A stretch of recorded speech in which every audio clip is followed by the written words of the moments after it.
Okay, so there's a really important thing. Why do I say that electrical engineering is a lot like human task assisted speed runs? I mean, why do I say that? Well, let's look at this Ethereum right here. I mean, we're getting an and or gate. Maybe we get lucky on some hack while doing some things, taking some corners, and you get it to run the loop on the bus for what does for that frame right there to get the change to come over when I put a different code in or I want it to obey differently of its own gravitational base. Now, there's different ways to hijack that and say, well, let's try that technique here and actually make something. And that's why the boost converter is like synonymous with the first what do you got there? Double jump on Mario, right? You know, Mario 2 or something where he hits that double jump and says that's the bit clock frame rate, and this is actually what it looks like on the schematics of that thing. So you use that again that in that spot, and any time where it would be useful, where you would get a straightaway or something like that, where you can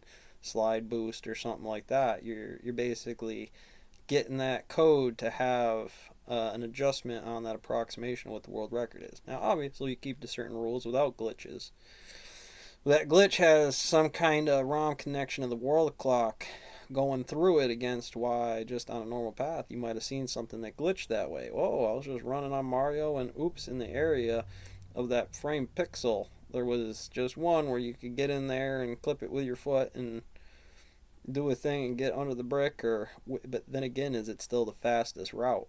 I mean, given certain indexes in Mario 2, do you steal the Pidgey on the bird, or is there a no glitch way to clean it up before somebody's seen it? Because you sometimes you gotta be careful looking at it like that. And like I said, running these kinds of modern physics lectures against it, being energy is this field, it's done in numbers of tries, and the result, the force that does against how it would say the adjusted number inside of here left and right, even though you're on this macro, would correlate to some a point obviously there, but works in circuit to these kinds of models as well. Obviously here, Rainbow run for cart, I'm using those as bit clocks to describe different lengths of wires, or compositions of wires, or why the field adjusts, or why, because of no matter which silver, copper, or gold you have for an index inside of here, it's still going to create a field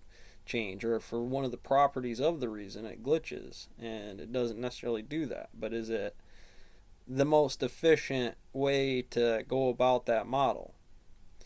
So again, I want to along things that kind of been testing, it wouldn't necessarily be able to, if I stumbled in there too much, without getting that wrong for the actual circuitry of what they do on the mill floor in there for the theory Compton effect or free wave particle in here. I mean, what is this hooked up to?